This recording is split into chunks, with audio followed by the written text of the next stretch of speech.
It's the highest. It's right under the arsh of Allah in one ayah and described in Surah Al-Najm. It's right in that proximity. So what I'm trying to get at is not only is Adam alayhi salam speaking with Allah and Allah is speaking with him, he's very close to Allah. One of the great marvels of Jannah isn't just the trees and the food but actually the closeness to Allah Himself subhanahu wa ta'ala. That's a remarkable gift of Jannah.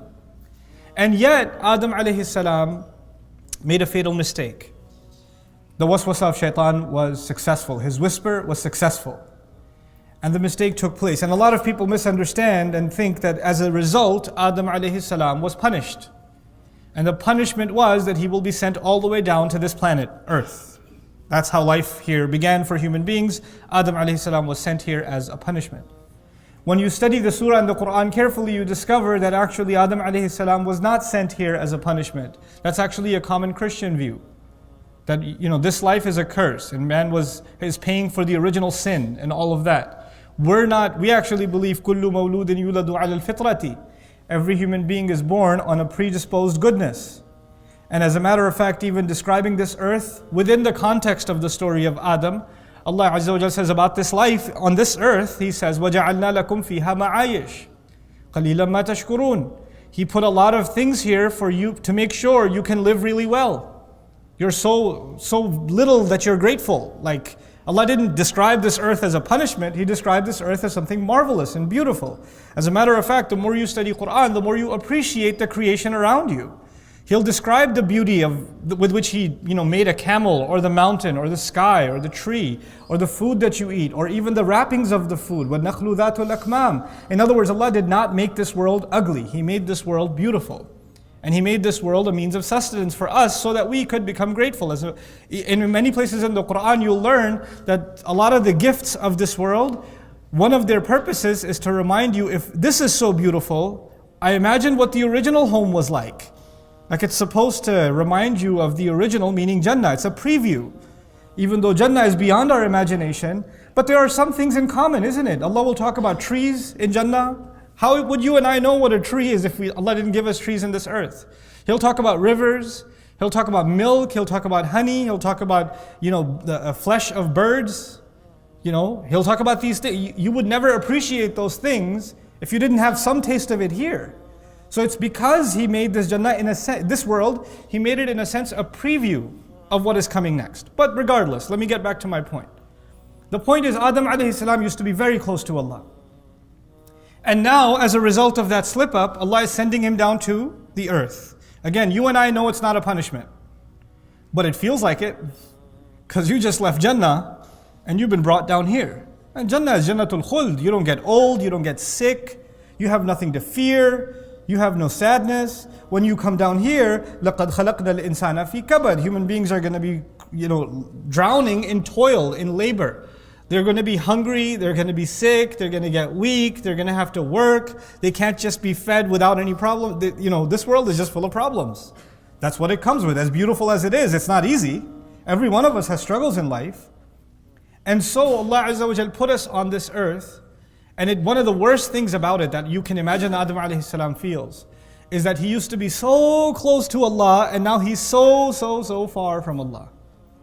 He was so highly ranked and dignified that even the angels were commanded to do sajda. And now he's being sent down, and by the way, in the ayah in which he's been sent down, ihbitu minha jami'an, it's him, our mother, Hawa, and Iblis. All of them are being sent down. Meaning now I have to share this place. I used to be above the rank of angels, and now I have to share this place even with Iblis and his lineage. This is what I've been brought down to. It's humiliating. It's a humiliation, and he feels very distanced from Allah Azza wa Jal. But as Allah was sending him down, Allah gave him an opportunity and reminded him, by the way, there will be a way that you and your children and their children and their children will be able to make their way back up. You've been sent down, but you'll have a way to come back up. And so he says to him, فَإِمَّا يَأْتِيَنَّكُم مِّنِّي هُدًى فَمَنْ تَبِعَ هُدَايَ فَلَا خَوْفٌ عَلَيْهِمْ وَلَا هُمْ يَحْزَنُونَ. Come down from here, meaning descend from heaven, come down on this earth, on this planet. But he says, if and when guidance comes to you, any guidance comes to you from me, and that means the plural, not just Adam, to guidance to Adam, but to his children. At any point in history, When I decide to send you guidance, whoever decides to follow my guidance, there's not going to be any fear for them. They're not going to be scared of anything. And that's not just a reference to what's going to happen in this life. Actually, لا خوف عليهم ولا هم يحزنون, in its truest sense. To have no fear left and to have no sadness left is actually one of the greatest gifts of Jannah itself. It is as though Allah is telling him, follow this guidance and watch, you can come and get upgraded once again. You can elevate once back again to the original home. That was the promise made to Adam alayhi salam. Fine. History goes through, centuries pass, millennia pass, prophets after prophets after prophets, each one of them fulfilling little by little the promise that was made to Adam. Guidance will come. If you follow it, then there's not going to be any fear or sadness for those who follow it. That promise kept getting fulfilled. And just some of those prophets Allah mentions in the Quran. وَمِنْهُمْ مَنْ لَمْ نَقْصُصْ عَلَيْكَ نَقْصُصُمْ عَلَيْكَ. There are among them who we didn't even tell you about. There are so many more prophets that we don't even know about. So this promise of Allah of guidance coming kept being fulfilled until that the promise reaches its climax. The last time that promise was fulfilled was when Allah decided to send His final message to all of us, to His final messenger, because there's no more messengers coming, and that is Muhammadur Rasulullah sallallahu alaihi wasallam, and that is the Quran. One of the things about the Quran, it's really beautiful. The Prophet himself would describe it as وَهُوَ حَبْلُ اللَّهِ الْمَتِينَ مِنَ السَّمَاءِ إِلَى الْأَرْضِ. It is an extended rope of Allah from the sky to the earth. The Quran is a rope of Allah from the sky to the earth. The Quran will say وَاعْتَصِمُوا بِحَبْلِ اللَّهِ جَمِيعًا. Hold on to Allah's rope altogether. And Allah's rope, as many of the companions commented, is actually the Quran. Hold on to the Quran. I told you before, we've been sent down. There has to be a way that we can go back up. And now we're learning that a rope was given. And this rope, لَا انْفِصَامَ لَهَا, it cannot crack like a chain, that link would be broken. It will not snap. It will remain. And it will remain extended until humanity comes to an end. Generations will come and go, but this rope of Allah, that final rope of Allah that has been given, will never be cut once again. The teachings that were given, the guidance that was given to Musa alayhi salam, to Salih alayhi salam, to Shu'aib alayhi salam, to Nuh alayhi salam, those guidances that they were given, a time came where people forgot them and they were lost. Or people changed them and they couldn't find the truth anymore. But now Allah gave this guidance that will forever remain a means by which people can make their way back to Allah again.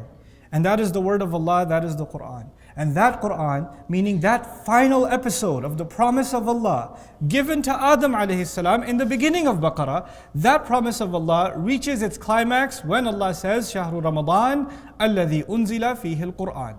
The month of Ramadan is the one in which the Quran was sent down. This is the ultimate gift of Allah to all of humanity so they can make their way back to the home that was meant for them because it was given as a gift to their father.